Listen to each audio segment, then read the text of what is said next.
Hello there, ladies and gentlemen. Welcome Owen Sound and Grey Bruce on this blustery Tuesday evening to the set of Attack Rap.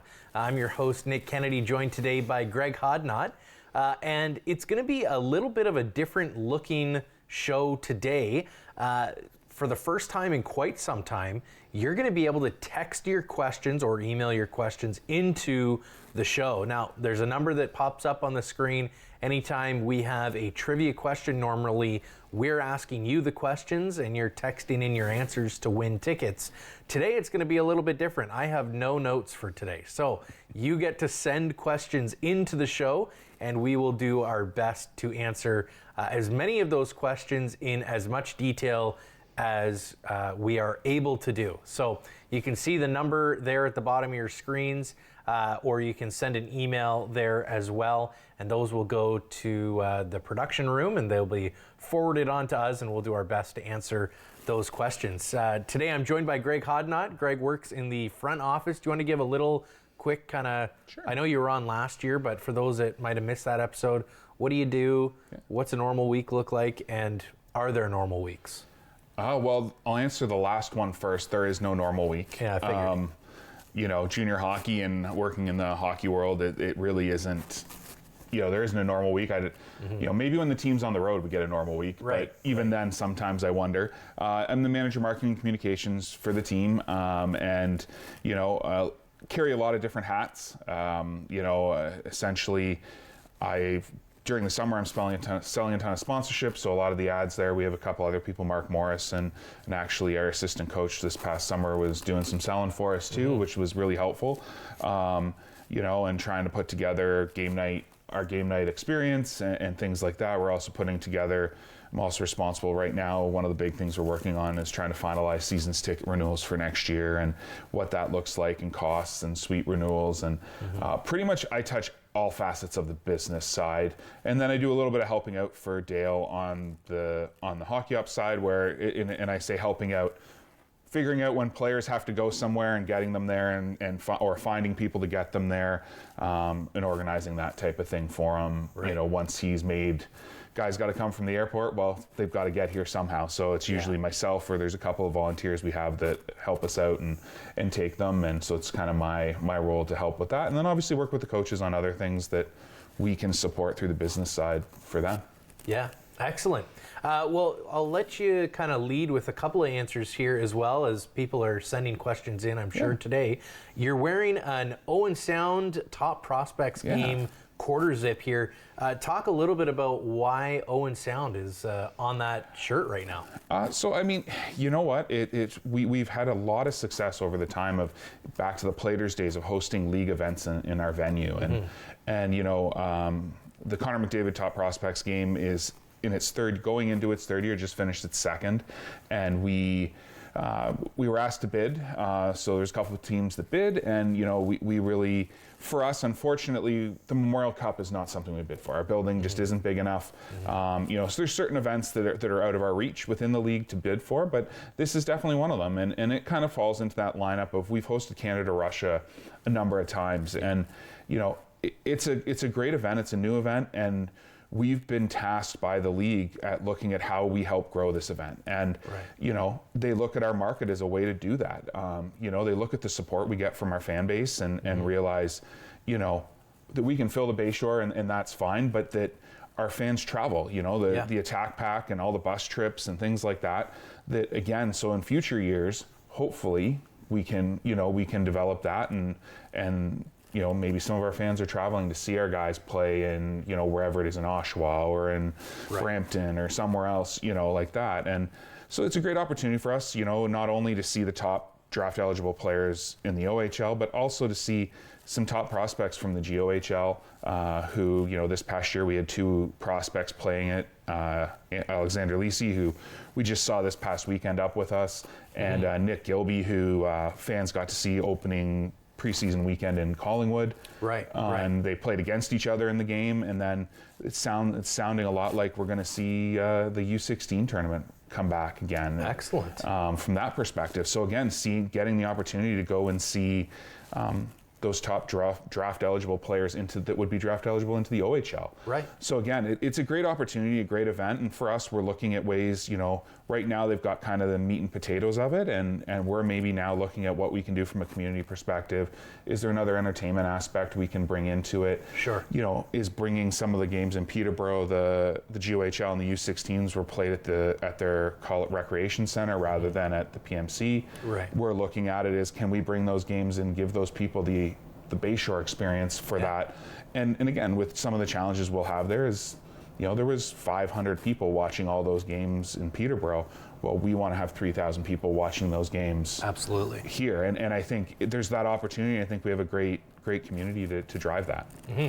And are you able to confirm Connor McDavid will or will not be at that game mid NHL season? I'm gonna say no. Probably not. Probably not. Okay. I mean, I'm hey, sure you that never will know. be a question that somebody asks. It's the Connor McDavid Top Prospects Tournament. Yeah, I would doubt it. Hey, maybe. I don't know. I struggled. I said to them after they awarded us when they awarded us privately the game, I said, I struggled with this event because the last time Connor played in our building, he knocked us out in the Western Conference Finals. Well, and not to bring up a bad thing, but I was like, I don't know that he'll get the same reception maybe that he comes back, right? Yeah. But no, I think, if there was an opportunity, 100%, I think the league would be in favor of it. But at this point, I would probably venture to say it would be a no-go. Yeah. There might be opportunity maybe for something promotionally with them. I know they're working on other things like that with them. But the attendance, we'll go with probably not. Okay, yeah, that's fair. I figure I better ask before we get about 30 text messages all about, hey, it's the Connor McDavid tournament. Will he be there? I thought maybe you could also take a moment. We'll just take this off the hook so people can get a good look at it. But maybe you could talk about this jersey for just a moment and tell the people what it is, when will it be worn, in what situation, and maybe we'll show the back as well as you talk about that, because I think that'll be... So the back kind of tells the story a little even more than the front. I think, a couple years ago, this community lost a couple of really young men, and it was a tough year. And the Tyson Downs family has started their own foundation called TD Beats, and Tyson was diagnosed, I believe, with a heart defect or a genetic heart problem, and he had a major heart event through the night, one night when he was sleeping, and unfortunately, tragically, did not make it through. And the family, we've worked with that family, much like last year when we did the G-Man Cares. So what they're actually doing as a group is they're trying to get more AEDs and provide CPR training to youth. So it's really directed at minor hockey, minor sports, sport fields, mapping. They've been working a little bit with a company that does mapping of where AEDs are. Their hopes from this game, from the fundraising aspect, is to actually raise money for AEDs that can go into public places and outdoor public places. Because right now, you have a lot of AEDs inside, but perhaps not as many out at soccer fields and football fields and parks and things like that. Because at the end of the day, these cardiac events just happen. There's no schedule to them. There's no location that guaranteed it's going to happen. So that's part of what they're doing. And at the game itself, they're obviously going to be wearing these jerseys, which were designed by the Downs family and the Kruger family. And some neat things in it. If we turn it around for a second, on the front logo, so Tyson played here. He grew up playing. He started in the junior attack, which is kind of honored by our logo as a whole. Then he went on to play for the Highlanders for a little bit, which, as a funny thing, I'm pretty sure we actually sponsored him individually as part of when he was playing for the Highlanders. And then his hockey career continued, and he was playing junior hockey in the now GOHL with at the time the Kitchener-Waterloo Siskins. So that's kind of in the logo where our W normally is. And one of the big things where he was probably most prominent and prevalent was he played for the Owen Sound Junior B North Stars. And I mean, that was a big loss for them in that moment. And so we were able to honor that a little bit with the two in the logo. the heart monitor, going across is obviously to the beat, the heartbeat, and then obviously within the heartbeat they put his signature. Yeah. So which is a really neat touch to it as a whole, and I think, we were really impressed by how they came out at the end. They're really a sharp-looking jersey, and we're excited. And it's, I guess what I haven't said is this is Sunday, or Saturday, I should say. So this Saturday is their charity game. It won't be necessarily a full charity game. I don't think we're not doing a silent auction or anything like that. Right. But there will be a puck toss, so make sure you bring your money. You're playing for a. It's been donated by TD Smith Transport. They're donated their suite to them, and you can win. The closest wins the 6-person suite for our February 25th game against Oshawa. Excellent. And they're going to do some training. They're actually going to be giving away an AED at the game as well. Wow. And again, there's lots of opportunity, information. They're going to be selling some swag again just to raise some money. But their real goal is awareness. And I think if you're a minor hockey team, you're a minor sport team, whatever, I think they're a great organization to talk to and, get that training. Our guys went through it. And, it was a great opportunity for them to have actually been a part of and something that they probably never thought of, because in that moment, just knowing what that machine looks like, even though they're very easy to use, knowing how to use it takes that intimidation factor away. Right. Yeah. Excellent. Well, it's going to be a great game to be able to honor Tyson. Obviously, his banner hanging in the Bayshore as well, forever in North Star, and now forever in Attack as well. So. That'll be excellent, and make sure you guys are there on Saturday. You'll get to see the Attack repping these jerseys, and bring your 5s, bring your 10s, and let's get some pucks and toss them out onto the ice. Greg, a couple questions came in for you as well through the Facebook Bears Den group, as well as through email. So I'll ask you this question, but somebody asked, could you walk us through a game day at the Bayshore? What's happening behind the scenes before the doors open, and what are arena staff doing to prepare for game night?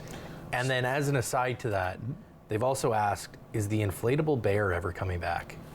Okay, well, we'll start with the day by day, and then we'll get into kind of the other side of it. It actually starts earlier in the week. So it's not just game day when we're prepping for games. We start working on scripting for Fred and that sort of thing in the week, start working on graphics for the video board, things like that. But on a game day itself, it's usually depending on staff. Some of us are in a little before the box office opens at noon. And, for me, it's getting the media kits from the league, getting the rosters for the media prepared, getting your game day inserts produced and set up. Then we open the box office at noon, so then it's working through that busy time early on, is in supporting our box office staff, who this year are new. We have a new staff who've been doing a great job working the games with learning a job on the fly, which we all joke that there's probably things that you only see once every 5 years, and when you haven't been there, it's hard to know what those things are. So, and then then it's Evan and a lot of the other teams come in, and it's things like for Mark and our group sales, it's getting mini game rooms together, getting the birthday room decorated. Basically, our goal as a group from the business side is that by 4 o'clock, we're sitting staring at each other going, what did we forget? Okay. Because like anything, and I mean, perfect example was this past weekend, when unfortunately a puck hits the scoreboard, and so tomorrow morning it's getting fixed. Yeah. But, anything can go wrong at any point. So we obviously want to be ready to deal with those things. It's not really, it's kind of boring in terms of some of the stuff we put together and do, but it's setting the concourse up, having tables ready for our sponsors, having tables ready for community corner guests, having all our promotional stuff, all the contest stuff where it needs to be, everything for the skate kids in the room so they can clean the ice, and then obviously working with our team. And then once the lineups come in at between 4 and 5:30, we start to get those out, and then gates open at 6, and then we're going, and it's you're trying to just deal with issues as you go, and it's a fun day. I love game day. That's my favorite part of my job. There's lots of things that I enjoy my job, but my favorite part is game day, because seeing kids leave with a smile on their face, you know, win or lose, and we explain this to our players sometimes, and right now, you know, we can talk about that, and it's, you know, explaining to them that those kids love you. Yeah. And at the end of the day, they love being here, they love seeing you compete, and, you know, not to say we don't want to win, but at the same time, these kids don't seem to, they care more about, hey, I'm here, and being able to get a high five and things like that. So, and then at the end of the night, it's tear it back down. So, you know, everyone leaves the building at 9:30, 10 o'clock, and we're there till midnight, taking everything back down and putting it all away, because the building has to be ready the next day for minor hockey or men's league or pickup, because it is a public building. So it's again, tear it all down, clean it all up, and get ready to do it another day. On the second question, it's in the cards. We haven't decided what we're doing. There's a lot of things we're toying around right now. With some changes that were made to the actual building with the boards being done. We now have doors over in that area that are bigger. And that was one of the challenges with the old one, and why shortly after I was there, it wasn't even used when I started. It hadn't been used for a bit before I started. And it's because it used to catch on the doors as they'd pull it off. And they'd rip, and they could never keep it from being damaged. So there's an opportunity there. We're looking at a number of things: smoke machines, spark machines, lighting. You know, right now I don't know what it's going to land like, but that's kind of what we're looking at trying to improve that experience for the fans and make it more enjoyable to attend a game. Cool, excellent. I think that'll be exciting. If you were to, this isn't like a, hey, you said all this, now Saturday, you know, it's going to be a completely different experience. This is something that will take some time. This would be something that'd be September. Like anything like this typically is a move to September. Again, you know, it depends on what the investment is in that. Definitely inflatable is at least September, just knowing timelines on that. Smoke machine or spark machine might be something that could happen before the end of the season. It just depends on availability and working with the city to make sure we're meeting all the proper protocols from the fire department, from all those things on these things, which I know, you know, in our town hall with Dale, you know, people were asking about these things and kind of, you know, why don't they happen? There is a lot more to jump through when you're trying to do some of these. Not the inflatable. The inflatable is pretty simple. But something like the smoke machines and that, it's making sure we're checking all our boxes with the city, and because again, we're just a tenant. We're a tenant. We're a leaseholder. We don't operate the building, which is sometimes forgotten in the process. Well, and freezing surfaces, teenagers on blades, and pyrotechnics sometimes don't always go super well together. So that's fair. And they seem to not just sort of sell pre-made bare inflatables that well, and we'd want to make it really good. We don't just want, we just don't want the run-of-the-mill bear where you know, we want something a little personalized, whether it's intimidating, whether it's fun, and something the players want. Like at the end of the day, we also talk to the players about these things, and you know, what are those things that we can do for you that make them more excited to come out and have fun and get more jacked for the games. Well, I've noticed even, I mean, with the updated boards, and we've got obviously the goal lights now embedded into the see-through stanchions. I mean, that makes a significant difference in the atmosphere already. The lights going down before the game. I know you guys started doing that around this time last year, and it's coming together. And what's that been like for you guys? I guess transitioning to a new board system and setup. I know it's still the same building, it's still the same seating, but you know, you've got. I mean, there was more space to sell ads, and there's more. We've got a runner now on the glass. Like all of that seems to be making a difference as well. You know what? One of the things that people don't necessarily know is actually our boards are shorter than they were before. So that allowed us some room there, and we had a lot of actually demand for something else for advertisers and that, and we've gone to it. And I know there's been some complaints about it in terms of, you know, so. It took us a while to get them up because we wanted to get the right product. We couldn't do anything until the boards were there and we could start to measure and actually do all that work. And you know, now I think, you know, it's not perfect, but it is like as if you're going to a World Junior game. There's other teams that have the similar ads. Guelph, Kitchener, I think, have them. And again, it's an opportunity for us to generate revenue. I can't say it any other way. But at the same time, I think it ties things together. It makes us look, you know, we don't want holes at the end of the day. So, you know, I think it looks good, and you know, we'll explore, in the off season, is there a better way to to do it, you know, and listen. We are listening to the fans, but right now we're in the thick of it. There isn't really a lot of time to try and fix it beyond what we've done. So, you know, we are working with sign companies to try and see if there's another product that can make it even better than what it is for those people that are kind of behind the nets, because that's kind of the worst. That's our most affected area by it. Okay, good to know. Well, I want to thank Tracy Richardson for sending in the question about what game day looks like, and of course the inflatable bear, which is a great question. That'd be quite something to see one day. Another question that came in here, I'm not sure who sent this one, but we will find out. It says, "Hi Greg, what kind of role does family play for someone like yourself, Greg, in this role with the Attack?" Massive, actually. You know, I'll go back to when I interviewed for the position, and you know, one of the questions they asked me, and if we're talking about more personal end of it, you know, they asked me about priorities, and you know, and you know, like in any interview, you get to ask. It's like, well, yeah, I'm going to give you 110%, but I said until my family comes in.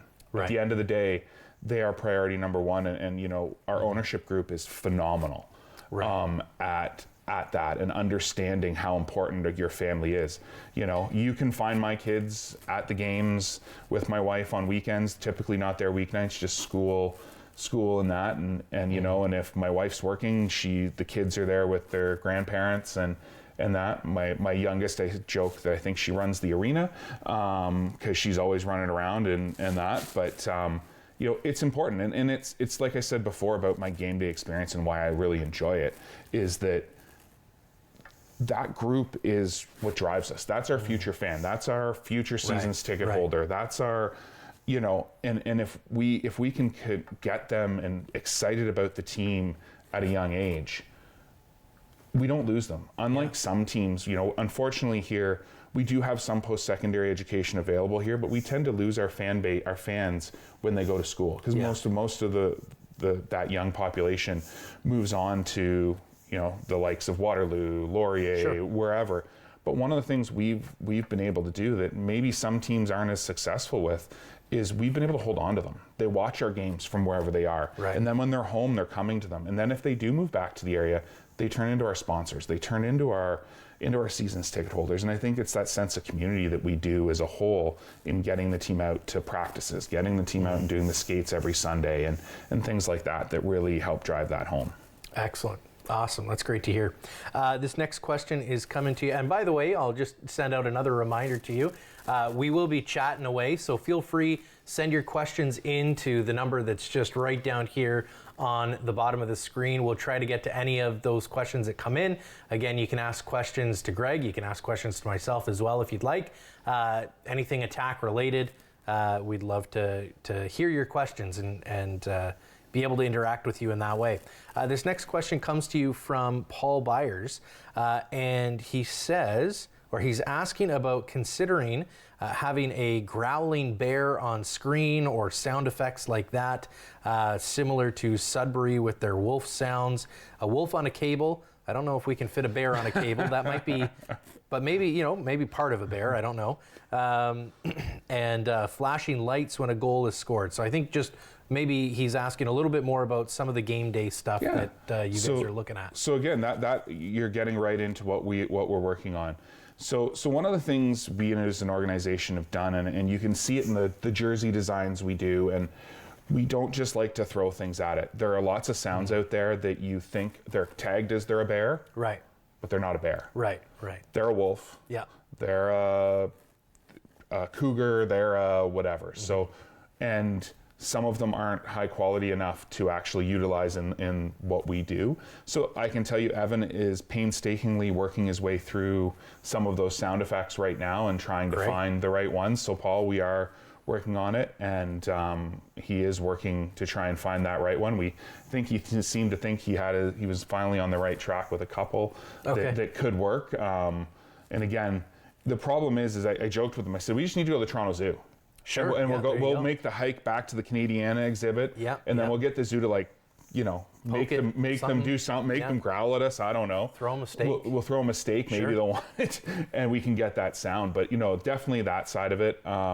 You know, from a flashing light standpoint, right now we're working on being able to have better control of being able to turn the lights down during intermissions and stuff. There is right now only one spot in the building to do that from, so it creates challenges operationally for us. Sure. Because again, well, you see us all, we're also all running around. So having a dedicated person to be in that one spot at that moment, turn them up, turn them down, does create some challenges for us. Yeah. But as far as flashing lights go, not maybe the thing I'm a fan of after goals. I think it's maybe not something I see in our move forward, but again, it's not something that isn't off the table. It's from a Greg Hodnott perspective, not my element. I think there's different opportunities. We've explored things like some of the projection on the ice, but we've been told by multiple projection companies that the ceiling is a little too low to do it. But it is getting better, and we've talked to some companies that it is getting better, and it might be a possibility in the near future from that perspective. But then there's some issues for us in terms of the load, in terms of what the snow load is on the roof of the building with the clock. So there's anything we do has to be taken into consideration from that way. I'd love to have a spotlight somewhere that even we can use during intros, things like that, or I joke about having a disco ball or 2 disco balls, things like that. Again, all those things are on the table, and we are legitimately looking at these things and trying to find the right fit and the right thing that will be not only that operationally we can do well. Yeah. At the end of the day, I think that's the key. We also don't want the game to become too gimmicky. Right. And I think there's some times where we get into some of that, and it's like, now it's too gimmicky. It's not as enjoyable. Keeping in mind that, I take complaints about one way and we adjust it, and then I get the complaint from the other side. Sure. Because they're like, no, we didn't like that. So again, we're trying to find things that will work and maybe just add to that environment for everybody. Well, and that's the tough thing, is trying to please the 3,200 people that are there, as well as all of the people that, maybe are watching on TV. It's a tough thing to please. Some people want a loud rocking Bayshore, and others are there to sit nice and quietly, watch their game and go home. And, we love all our fans. So that's great. And Lisa, I see your question. We'll get to it just after this break. We're going to head to break here in a moment. A final reminder here as well. I'll remind you when we get back, but send your questions to the number at the bottom of the screen. We'll do our best to get to them today. Greg, in about one sentence, live bear on a leash on ice mid-period, is that on the table or no? I'd love it to be. Okay. Especially when the London Knights are there. That's what I'm thinking. But I don't know the Toronto Zoo will bring us one. That might be. I think we might want one of those rather than one of the wild ones. Okay, so if you're watching out there and you've got some bears on your property, give Greg a call. He'd love to hear about that. We'll be right back after this break with more Attack Wrap here on Rogers TV.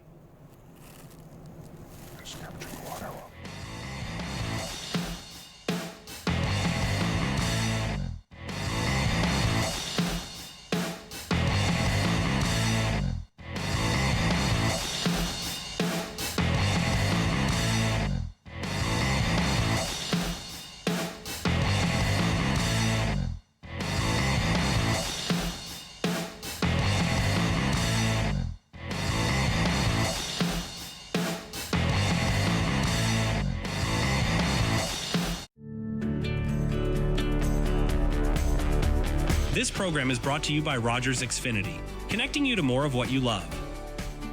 Visit Rogers.com for more details. Are you a passionate content creator ready to expand your audience reach? Do you have unique stories, captivating hobbies, or special interests that deserve a spotlight? Rogers TV is here to amplify your voice within the community. We offer you the platform to broadcast your content to a wider audience. And the best part, it's completely free. Don't miss this opportunity to share your vision and engage with viewers. Find out how Rogers TV can transform your content journey today. Hello to your cell phone. How can I help? Adults I need somebody, not just anybody.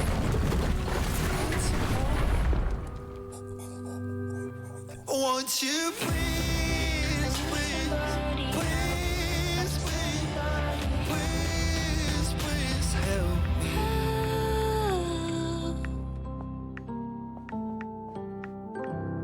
You're watching an interesting local show on Rogers TV and you want to know more. That's when you head to rogerstv.com. Our website provides more information about our programs, our hosts, our schedule, and about how you too can get involved with Rogers TV. Visit us online at rogerstv.com.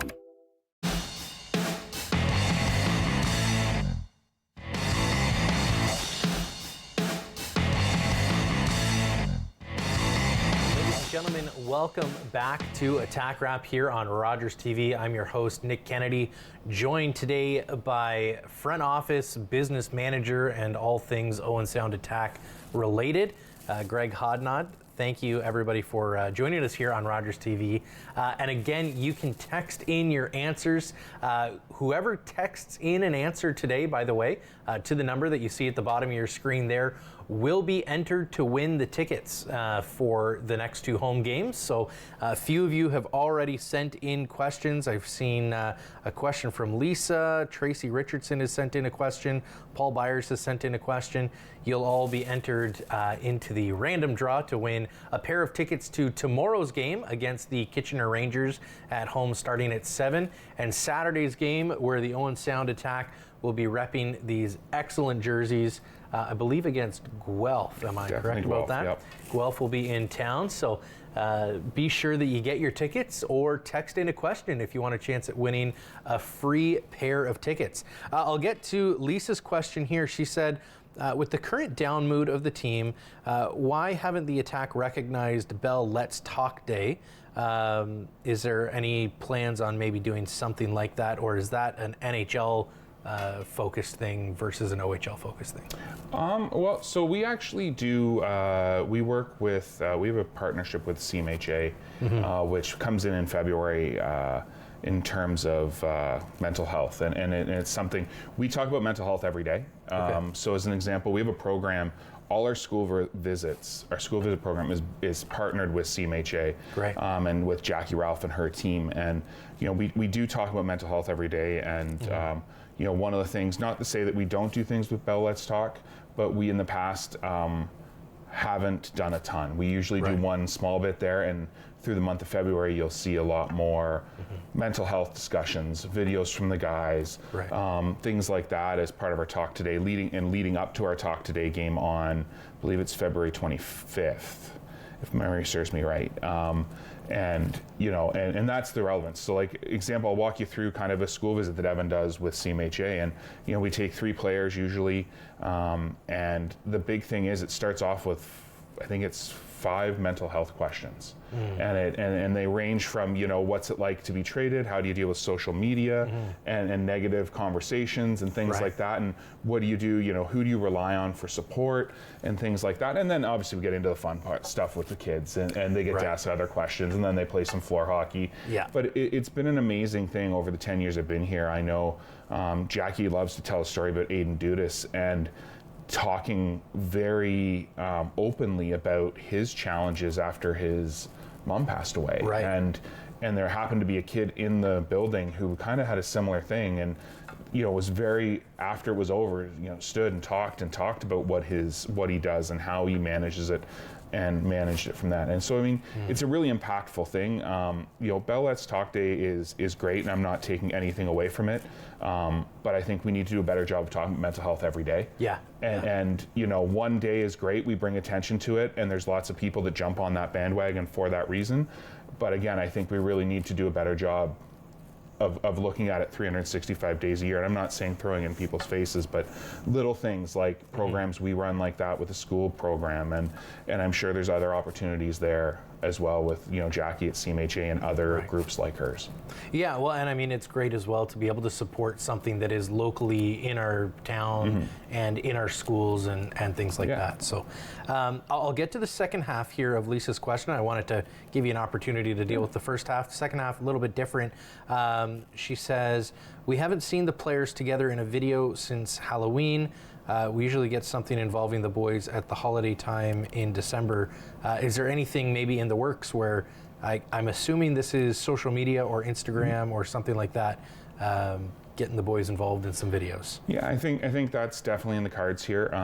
You know, Amelia and actually now we have a new intern, Owen, who they're kind of doing a lot of stuff now together and working on things like that. Right. So I would expect some things to show up on TikTok and Instagram in the near future. And I think there was a video too recently of them announcing the 4 o'clock game and some stuff like that. And trying to take the lighter side to it. I think there was a lot of stress there leading into the trade deadline. Oh, for sure. So and you know, we have to remember these guys are 16 to 20-year-olds. So sometimes you know, we provide a lot of exposure to them and access to our players. Yeah. But sometimes it's also in our job description to allow them to be internal and not have so much attention. And I mean, they're a junior hockey player and we know people pay to come see them play, but sometimes we need to back off a little bit and allow them to handle what they're in. And you know, now that we're through that trade deadline, and I know result-wise maybe we're not getting what we want, but you know, this past weekend, said, you know, 240, you know, we had 2 great performances. We just, you know, didn't finish it off and that, but you know, I think we're getting there, and I think the team's starting to gel with the new group and that. So I think you're going to see some stuff here in the next couple of weeks, and we'll try and get more out there and be more on social and give you guys a little more insight into the players, you know, and we've got to do that because we have Julian Brown, who's now been with us for a couple of weeks, and we just announced the signing of Jared Langdon, who you'll see first time on a Wednesday night, wears number 26. Actually, it's a funny story because we drafted him originally, and now he's back with us. Great, excellent. And I'll send out another reminder here. If you'd like, please send in your questions here to the bottom of the screen. Kind of just going off of what you said there, Greg. I mean, what's so unique to Owen Sound and being with the team for 10 years, you could probably speak to this. You know, Owen Sound is a unique town. It's not like London or Kitchener where you can go be a London Knight or a Kitchener Ranger and nobody in that city will recognize you or know who you are. Whereas if you're an Owen Sound Attack, these boys don't get to just stop being an Owen Sound Attack when they leave the rink. Even if they're in, you know, not player gear, even if they're not wearing anything with the Attack crest on it, they're often recognized at the grocery store, at restaurants, at I mean, even at you know, I've sat with them for breakfast before and people are coming up and introducing themselves. They don't ever get to stop being an Owen Sound Attack, and not a bad thing, but it's unique to Owen Sound given the small community. They stand out. Yeah, you're 100% on the map, and that is done to a degree by design for us to be successful, and for them, it's also training for them. You know, as an NHL hockey player, or as a European pro, or you know, even at the NCAA level, you know, or at the U Sport level, you become known on campus. You become known in your pro city, and so it's a learning tool. But again, one of the things is we talk about it a little bit, and I have a story that I always love to tell. And I was in an ice cream place, and you know, I walked in, and there was Jackson Doherty and Marino Moro, and at the time, admittedly, they were probably 23 and 24 on the depth chart, and the two of them are standing there, and they'd clearly ordered whatever they ordered. And like, I'm standing there and like, there's some people working, and you're like, I finally had to go up to them and be like, can you ask for your food? Because the people behind the counter were so starstruck by them that they couldn't, they were fighting over who was going to bring them their food. And it was like, can you just go ask for it so the rest of us can eat? And like the next day, the two of them are like, Greg, we're like, how do they know who we are? And then we're talking early in the season too. So again, it's a great thing, but it's also a struggle for them. You know, we talk about, again, that's why sometimes it's taking a step back and allowing them, you know, things. I'm the bad guy on a Saturday night game when people are like, oh, can I see so-and-so, or can I get an autograph? I'm the guy that has to say, oh, well, you know, he's already gone. Or no, he's got to go in and see the coaches. Or and they will always want to give people, and that's amazing in terms of our fans. You know, Dale's done a phenomenal job of getting us good character players who understand what we're doing and where we are. But at the same time, that's where our job comes in to try and help them and manage that situation for them a little bit. But yeah, no, 100%. And it's trying on them. So, and especially through this time, they're struggling, right? I think the big thing for me here's my ask to our fans. Cheer them on either way. Absolutely. Like, I think, you know, the reality is they're not we may not be getting the results that we would all love to see, but these guys are working extremely hard. The coaches are working extremely hard with them. And you know what they need is, when they step on the ice, a roar from the crowd. You know, when we get through a period and we have a good penalty kill, let's cheer. Let's give them something to get them amped up a little bit. That's the next step in getting them over the hump here. Right, absolutely. That's great. Question coming in from Chris here. What do you guys think, I'm assuming this question is to both of us, what do you guys think of a women's OHL development league, and could Owen Sound have a franchise? So I think there's the women's game, and I mean, I've followed the women's game and how it's growing, and I mean, it's growing exponentially. And I think the reality is they have to find a tool that helps develop their players. Right. And I mean, right now it's the NCAA is where the primary group comes from. Yep. But I do think it's not out of the cards. I think the better question is, I throw Chris back the question of, will you buy seasons tickets to both? Right. You know, I think it's a reality. I think the women's game is a different game. Yeah. And, you know, actually, I see more hitting in the PWHL sometimes than you do in the NHL. You know, and I think it's an exciting game. I think it can succeed. I think we could succeed as a host of a team like that. Sure. I think, you know, all those things could come in. I think I couldn't tell you what the plans are from a PWHL standpoint. Right.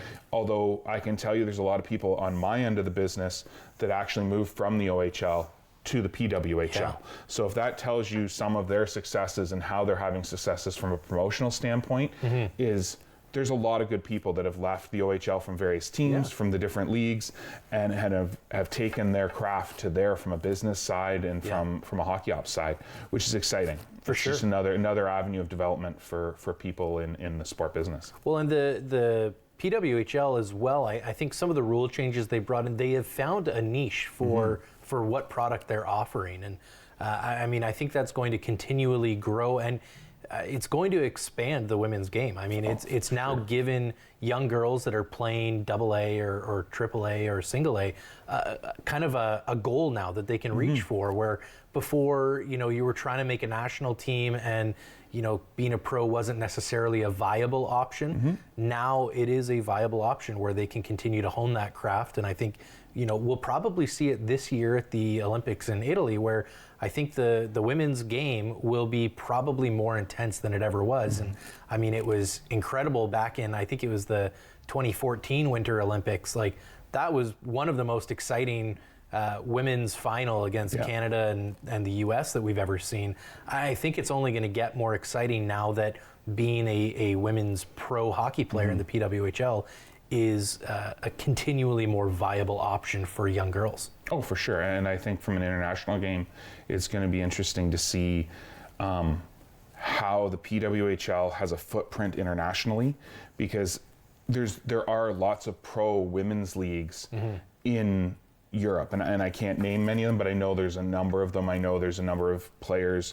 I grew up playing with some great hockey players. I grew up playing with a former national team player. Yeah. And I know that she played in Europe, and that's where she kind of went and honed her craft after being done in the NCAA. And so, I mean, how does the PWHL play into that? And I think from the women's game right now, we're seeing that huge surge in North America, which is really important in their development. And now it's, how does that grow? Because, you know, at the Olympic, we talk about it. We need it to be not just Canada and the US. And it's the same in the men's game and in the junior game. It's can we bring along the Sweden, the Finland, the Japan, some of these teams that are right there. They're really close. Yeah. You know, and so again, how does the PWHL play in that? And then, like I said, I agree. I think at some point you're going to see a structure that's similar to the NHL with kind of a minor pro, like an AHL type thing, and then probably a development league of some kind that's similar to the OHL, CHL kind of thing. But I don't know that it's in the cards right now, but I think watch their expansion and you'll see, I think we'll see some of that stuff start to come in the next 5 to 10 years. For sure. And I mean, when we're looking too at the levels of it, I mean, AA in Ontario, women's AA hockey is as good as AAA women's hockey in most of the other provinces. So I think you're right. As we see that game expand in other countries, and we can, build teams with imports as well as Canadians and Americans, then, maybe all of a sudden those AA teams need to be reclassified as AAA or a major junior style, as more and more bodies begin to kind of enter that those teams, and they just need to simply make room, and the elite will rise to the top, and those will, as the game grows, it will just naturally expand into something. And we're already seeing it here locally. I mean, in Port, you saw them start, I think it's a U22 team there, the Gulls. And I should know this better than I am. I'm just the Gulls. And then, looking at Owen Sound, they've got their first AA team, I believe, now here. And again, like we're starting to see that growth. And, right. And again, I do think it's coming, and it's great. It's an amazing opportunity. Yeah. I mean, what it'll look like in 5 to 10 years, I think it's going to be so drastically different from that perspective. And Chris, I think you're right. I think there's going to be something there. And could we host it? Yeah. I think it comes down to, we have a great fan base. We have a great community. We draw from, I think it's the same aspect. There's lots of girls and women. They would love to see that high level of hockey being played in this area, much like junior hockey fans love to see that high level of hockey being played in this area. Yeah, absolutely. So Chris, I think great question.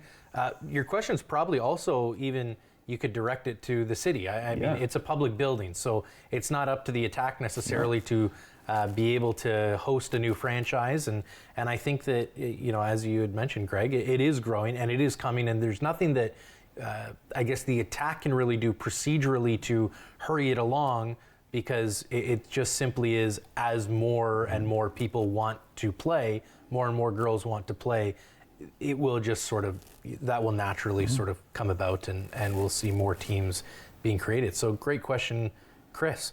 I've got another question from Paul as well. He wants to know about the sign. I know you had talked a little bit about the sign during the town hall meeting, but I think the question, if I remember accurately here, the question is, will we see some lettering moved into it? Or, now this I know isn't necessarily an Attack question.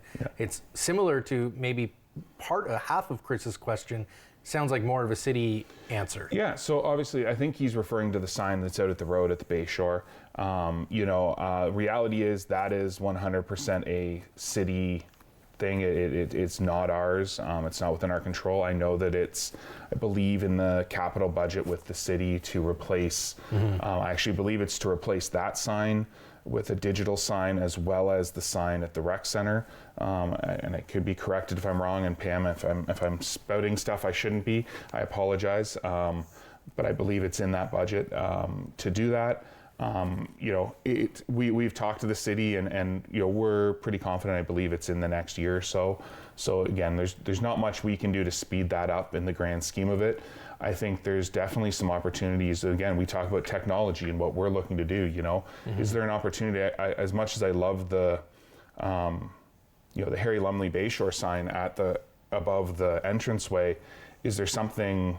Could we go with a big, instead of putting a sign at the road, could we go with a big digital sign above there, rather than out at the road that's really at a residential corner? Right. From that perspective. So again, there's lots of things that can come, and again, that's more of a city question. Not to put Ryan Gowan on the hot seat, but that'd be the guy to talk to really about that. But I know, again, they're looking at it. The lights don't work in it anymore. So to be honest, part of the reason why it's limited advertising on it is as soon as it gets dark, you can't see it. Yeah. So and again, it's the city guys that have to go out and change it. And if there's a whole bunch of snow, and it's really difficult. So again, with limited potential to it right now, and they have tried to fix it, but it's at a point where it's not economically worth it. Excellent. Okay, a new question just came in here from Brenda. Brenda wants to know, I not given to either you or I, so I guess we'll both answer this. What teams do you believe will go to the Memorial Cup this year? That's it's an interesting question. That's a great question. I think it's going to be a real interesting finish here. Can Brantford? Brantford's maybe starting. They put a beating on Barrie this weekend. Right. You know, I was really thinking that they had taken a turn down the, you know, like that maybe having so many star type players was becoming a struggle for them, but they seem to maybe be righting the ship now and Sure. kind of getting back in the steam of things. I think unfortunately for those in the West, I just don't see the West being the one. I think the teams in the East, Interesting. As much as you battle in the West, I think this could be a year where, you know, I mean, I hate to say this, but God love Carter George. He could carry the Sioux there. Sure. You know, and not that the Sioux's an excellent hockey team, but just add that added strength from his perspective. But I think this could be like a couple of years ago where I think it was Hamilton that played, and I can't remember who it was in the OHL championship. And by the time our Western team got there, they had been through 2 7-game series and a 6-game series that, you know, hard battled, and basically in the East Hamilton had been sitting there waiting. Yeah. And again, I very much see that could be the challenge for the West. Okay. I think Kitchener looks interesting. The team that scares me the most in the West is actually Flint. Interesting. That's they just have They're such rolling a right now. team game. Yeah. Like an all-around team game, and you don't see superstar. You don't like they've got lots of great talented players, but a real big buy-in there when we've seen them and even watching other clips. Yeah. But I think in the West, look out for the Sioux to be a dark horse. Okay. Look out for, you know, I think Flint is there. Kitchener, I just don't know if their game's built for the playoffs. I know they got a couple of London Night guys who know how to win, but I just don't know if in the nitty-gritty at the end if they've got it.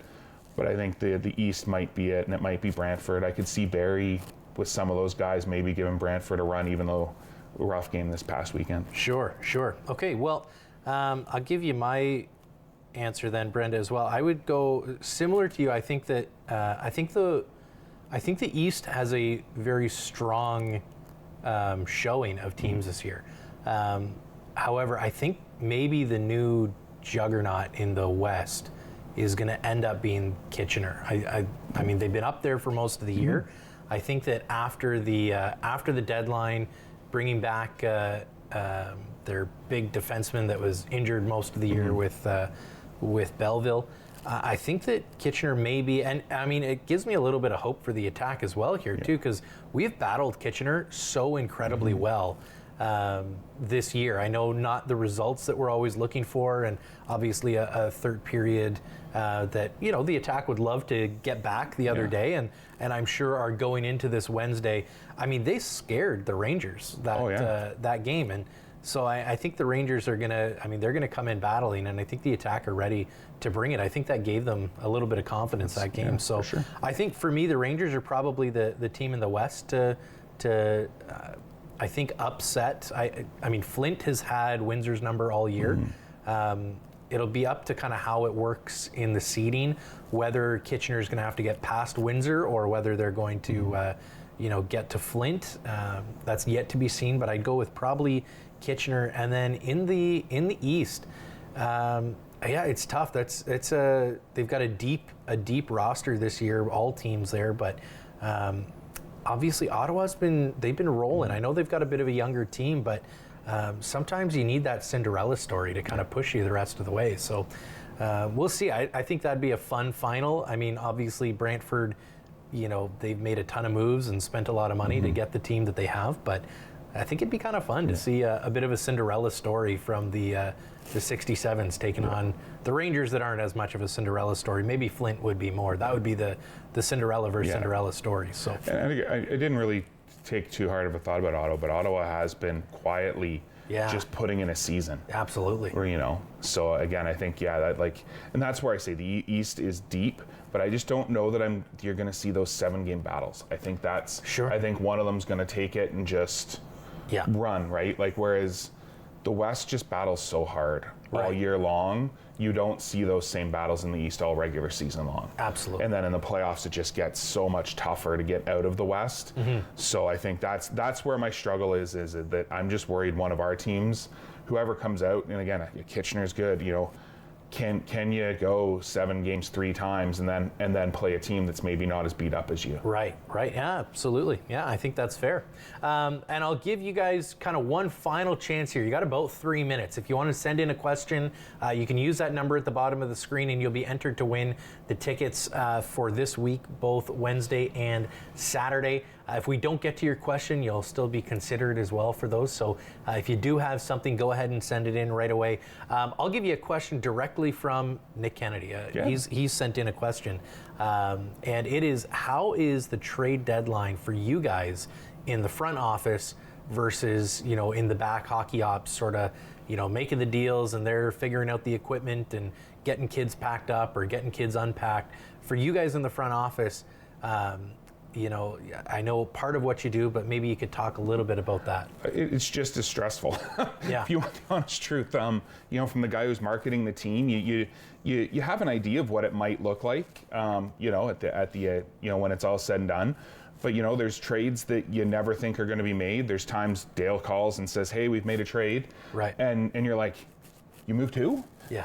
And not necessarily a bad move, but like Mason Roy is the perfect example. Sure. Obviously, I think everyone agrees the move was to get him more ice time. He was buried and he wasn't getting a lot of ice time, and I was excited to see he got his first goal there in Brampton last weekend or the weekend before. But again, when he called me about that one, I was like, huh? Yeah. That was not what I thought you were going to call me about. But it's just as stressful because we're also, we're right now trying to finalize the souvenir program for the second half. There's a lot of moving parts on our end to have them in the system so we can do online stats. Right. Get all their media stuff done when they roll in at 4:00 on a game day. Yeah. Which is sometimes why there's static instead. Everyone else has movement and animation, and the new guy's he's just standing there, right? Yeah. There's challenges to that, and it's challenges of travel more than anything. It's who is available to go and grab that player and take the other player. Because one of the things that a lot of people don't understand is one of the things in our league that we are mandated to do, which I think is really important from our perspective as well, is to ensure these players get there and get back to us. Yeah. So it's an important factor for us. So it means we send someone with that person typically to go to wherever they're going. We meet halfway, whatever, but we traded Teddy Sawyer a couple years ago, and we traded him off a couple of times. I know Digger met him on the other side of Toronto, and then Digger brought him to me on the 410 and steals, and then I brought him up. But again, like that's the reality of it. There's ask my family, trade deadline's the worst time of year because they know their dad might be gone for a day because because it just happens, and you got to go when it happens. And I have a really understanding family from that perspective. Excellent. It sounds like you'd need to for a job like this. I want to quickly congratulate the winners of our tickets for this week. Brenda Ostoff, you're getting the tickets for Wednesday. Thank you for sending in your question about the Memorial Cup. You've won yourself a pair of tickets to tomorrow night's game against the Kitchener Rangers. And Chris, who sent in the question about the PWHL, Chris Claridge, you have won yourself a pair of tickets to Saturday night's game against the Guelph Storm. You've got one final question. I'm going to give you 3 words to answer it. If you can do it in one, even better. This comes right from Spencer. What is the hardest part of the job? Satisfying. Excellent. Okay.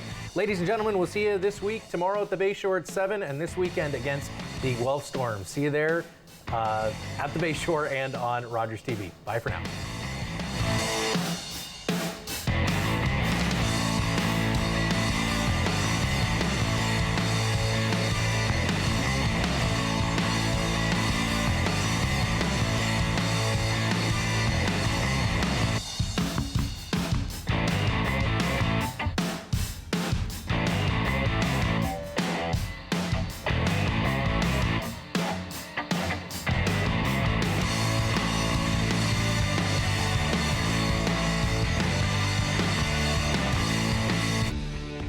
Connect with us by visiting our website or email us at comments@rogerstv.com.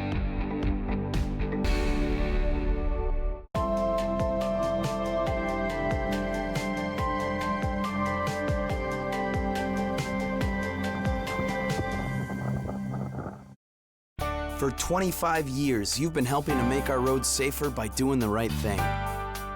You've been the designated driver, you've stayed over, called home, you've called a cab or a friend, and planned ahead. Let's keep doing the right thing. Support sober driving by getting yourself and your friends home safely. Do the right thing. Visit ArriveAlive.org to find out more. Arrive Alive. Drive sober. Are you a passionate content creator ready to expand your audience reach? Do you have unique stories, captivating hobbies, or special interests that deserve a spotlight? Rogers TV is here to amplify your voice within the community.